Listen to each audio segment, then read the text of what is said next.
Bonjour, cette vidéo sera consacrée à la correction du devoir numéro 3. On va commencer par le premier exercice. Dans la première question, on vous demande de relier par une flèche entre le circuit électrique et la loi convenable. Et on va commencer par la première loi ici.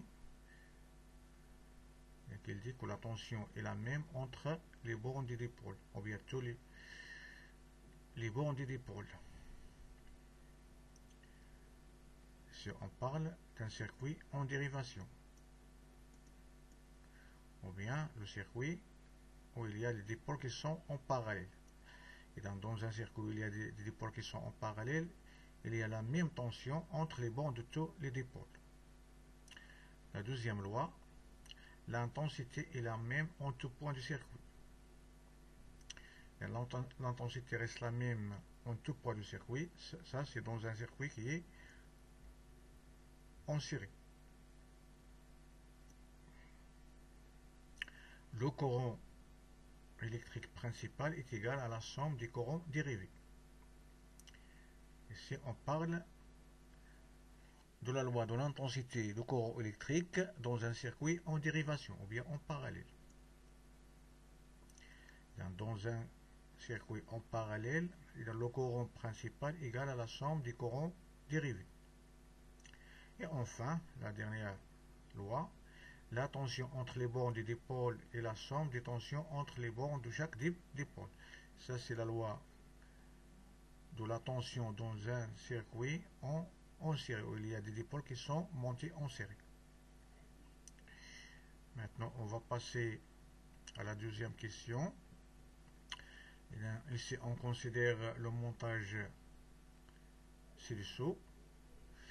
On vous demande de la première question d'indiquer par une flèche le sens conventionnel du courant électrique qui circule dans ce circuit. Et là, on a déjà dit que le courant électrique circule de la borne positive vers la borne négative. Ici, on l'indique ici par une flèche qui est en vert.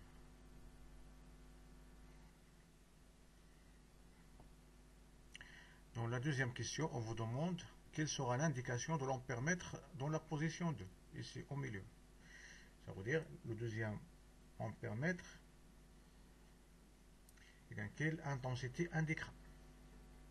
Et on sait dans un circuit où il y a les dipôles qui sont montés en série, ou bien dans un circuit en série, il circule un courant de même intensité. Ça veut dire que l'intensité de courant est la même en tout point. Ça veut dire ce deuxième ampèremètre va indiquer la même valeur, ça veut dire 320 mA. Ça veut dire que I1 égale à I2. Et dans un circuit en série, l'intensité du courant est la même en tout point. Ici, on a le deuxième montage. Ici, on a deux lampes. Pardon, on a trois lampes ici, L1, L2 et L3. On a aussi trois ampèremètres, A1, A2 et A3. L'ampèremètre A1 indique 450 mA. L'ampèremètre A2 indique 220 mA. L'indication de l'ampèremètre A3 est inconnue. On vous demande de la première question d'indiquer le sens conventionnel du courant dans le circuit. On sait que le courant électrique sort de la borne positive et se dirige vers la borne négative. Il va sortir de la borne positive, puis il va arriver ici au nœud. Il va se diviser en deux parties. Une partie qui va passer à travers la lampe L1 et une autre partie à travers la lampe L3. Pardon, ici L2 et L3.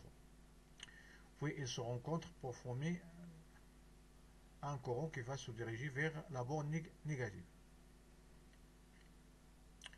Après, on vous demande comment sont-ils branchés les deux lampes, L2 et L3.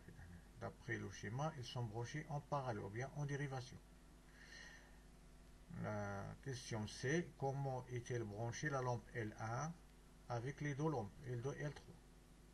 La lampe L1 que vous voyez, elle est branchée en série avec les deux lampes. Et donc, co-représente l'intensité E1. Cette intensité indiquée par l'ampéromètre A, qu'est-ce qu'il représente? Cette intensité, bien sûr, il représente l'intensité de courant qui circule dans la branche principale. C'est l'intensité de courant dans la branche principale. On vous demande ici de déduire la relation entre l'intensité dans la branche principale E1 et les deux intensités dérivées. Ici, on a dit dans un circuit en dérivation que l'intensité de courant principale est égale à la somme des courants dérivés. Donc on aura E1 égale à E2 plus E3. Ça veut dire que l'intensité de courant principal est égale à la somme des deux intensités qui sont dérivées, E3 plus E2. Et on vous demande ici de calculer l'intensité E3, d'après la première relation, qui est la loi d'Ineux. On va constater que E3 égale seulement E1 moins E2. Ça veut dire 450 moins 220, ça veut dire 230 mA. Ça veut dire que l'ampèremètre A3 va indiquer 230 mA. Et si on fait la somme de E2 plus E3, ça va nous donner E1.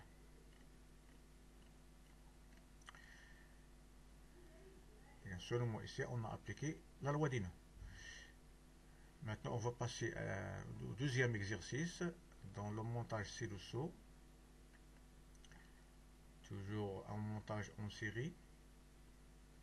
Et on vous demande de déduire la relation entre les tensions E1, E2 et E3. Et donc, vous voyez que l'intensité E1, c'est la tension aux bornes du générateur. La tension E2, c'est la tension aux bornes de la lampe L1. La tension E3, c'est la tension aux bornes de la lampe L2. D'après la loi de l'additivité de la tension électrique dans un circuit en série, on constate que la tension aux bornes du générateur E1 est égale à la somme des deux tensions E2 plus E3. On vous demande maintenant de calculer la tension aux bornes de la lampe L3, ça veut dire la valeur du E3. On a d'après la première loi, E1 égale à E2 plus E3, ça veut dire que E3 égale à seulement E1 moins E2. Ça veut dire 6 moins 4,2, ça va nous donner 1,8 volts. Ça veut dire au bord de la lampe L2, il y a une tension de 1,8 volts. Si on fait la somme de E2 plus E3, ça va nous donner 6 volts. Et dans le montage ci-dessous, ici, qui est à droite toujours, déduire toujours la relation entre les trois tensions, E1, E2 et E3. Et on a ici un montage en parallèle. Et on a constaté d'après l'expérience que dans un montage en parallèle, il y a toujours la même tension aux bornes des dipôles. Ça veut dire que la tension aux bornes des dipôles est la même. Ça veut dire que E1 égale à E2 égale E3. Ça veut dire que E2 aussi égale à 6 volts. E3 aussi égale à 6 volts.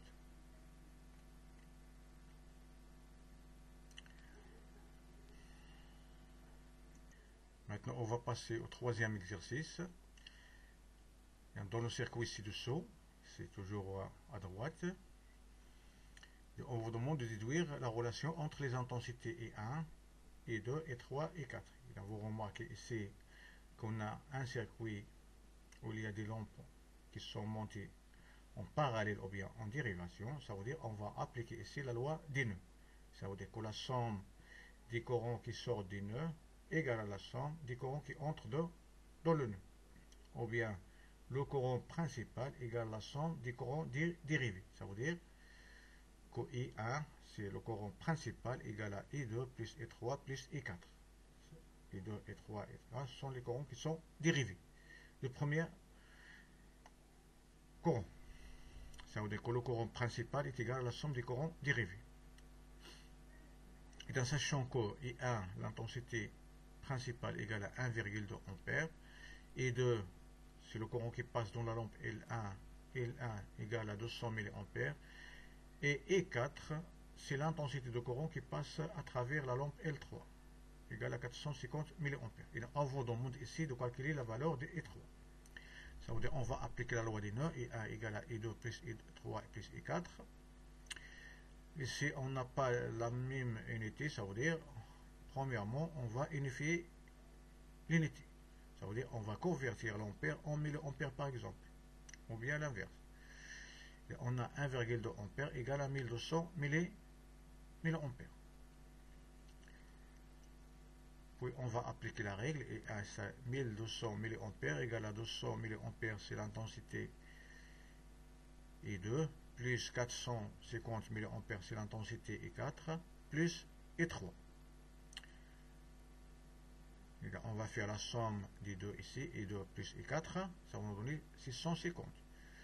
Et là, on a ici de nouveau une équation de premier degré. Là, on constate que E3, ça égale à seulement 1200 moins 650. Ça égale à 550 mA. Ça veut dire que l'intensité de courant qui parcourt la lampe L2 égale à 550 mA.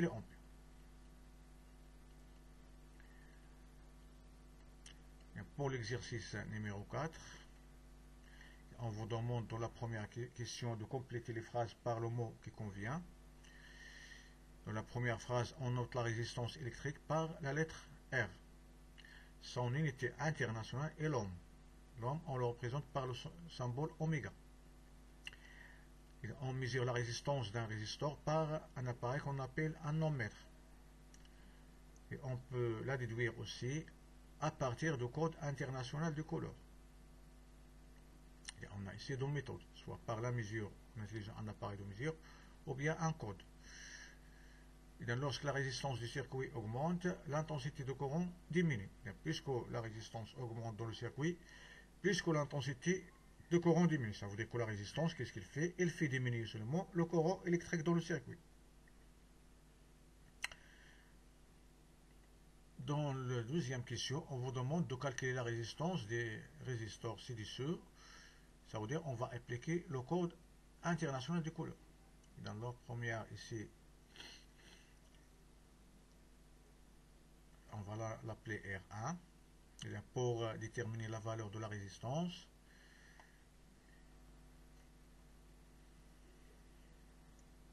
seulement on va voir la valeur qui correspond à la couleur de chaque anneau. Et on va commencer toujours par la gauche, via l'anneau qui se trouve à la gauche. Ici il est en rouge, dans la couleur rouge qui correspond à la valeur 2, ou bien le chiffre 2. Et on va commencer par le chiffre 2. Après, on a ici le marron, c'est le deuxième chiffre. Le marron lui correspond à le chiffre 1. Et le troisième anneau correspond au nombre de zéros qu'on va ajouter. Ça veut dire que c'est un multiplicateur. Ici le rouge, c'est 2, ça veut dire qu'on va ajouter 2 zéros. Ça veut dire que la valeur de cette résistance égale à 2100 ohms. Si vous voulez d'une autre façon, ça égale à 2,1 kilo ohm.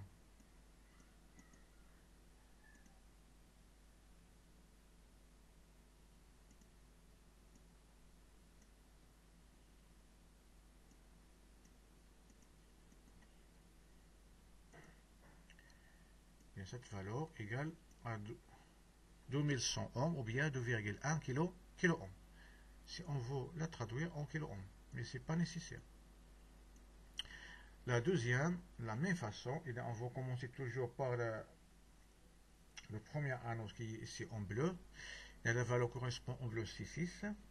Suivi de rouge, c'est 2. Puis le jaune, c'est 4. Ça veut dire qu'on va ajouter 4 zéros. Ça veut dire 620 000 ohms. Ça veut dire, si on veut la traduire en kilos, ça veut dire 620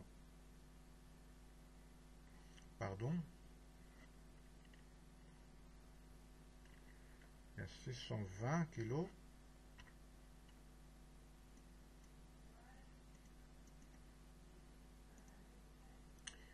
pour la deuxième, c'est 620 kilo-ohms.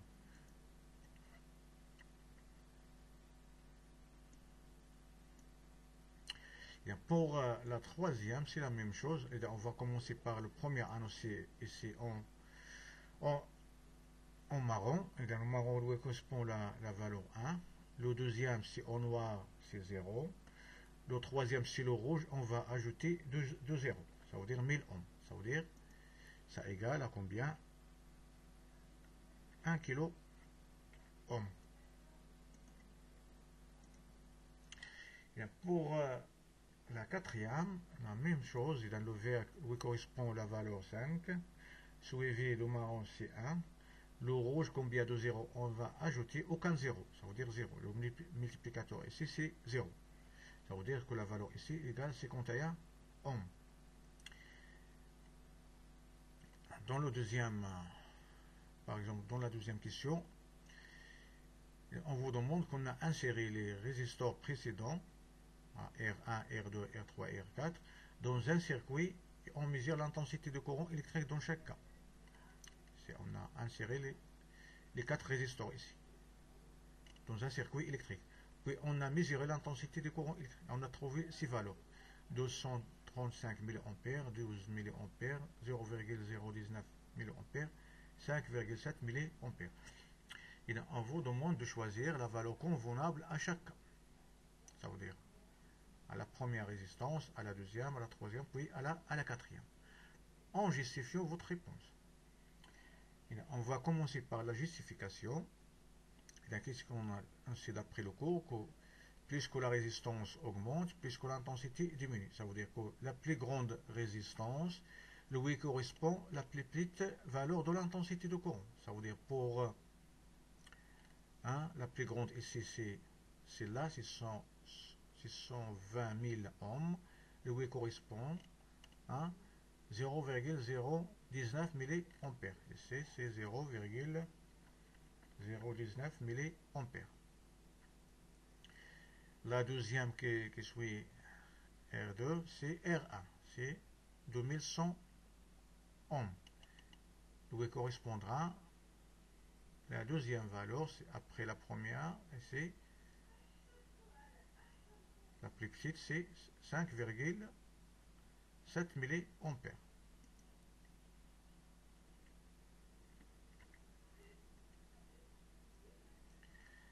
Et bien pour la troisième, la plus petite, c'est 12 mA.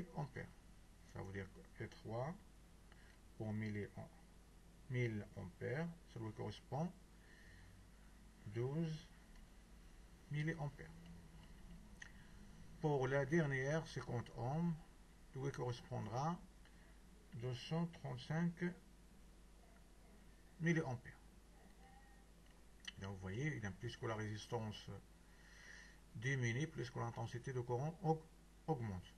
Plus la valeur de la résistance est grande, plus l'intensité de courant est faible. Maintenant, on va passer au dernier exercice. On vous demande de la première de compléter les phrases. Lorsqu'on court-circuite une lampe dans un circuit, cette dernière s'éteint. La lampe qui est court-circuitée s'éteint. Et l'intensité de courant va augmenter dans le circuit. Ici, on parle d'un court-circuit. Et pour protéger un appareil électrique des dangers d'un court-circuit, on branche un fusible en série avec lui. Ça veut dire qu'il faut ajouter un fusible qu'on monte en série avec l'appareil.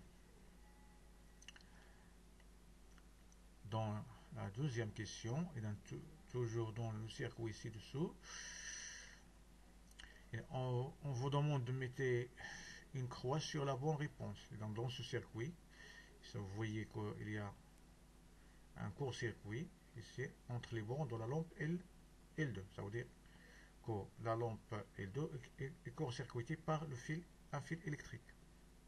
Et dans ce montage, est-ce que la lampe L1 est court-circuitée?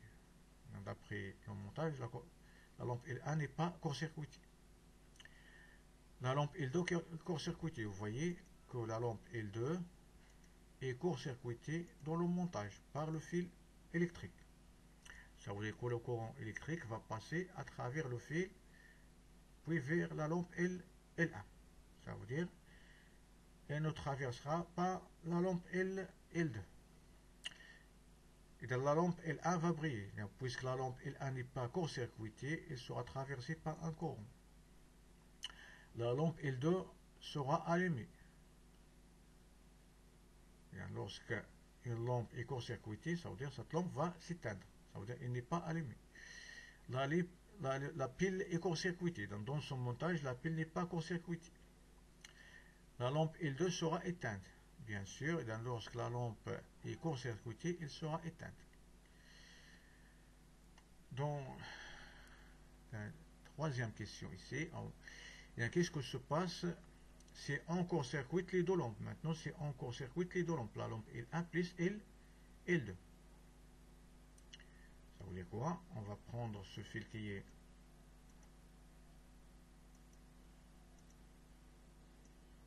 en bleu, puis on va court-circuiter, pardon,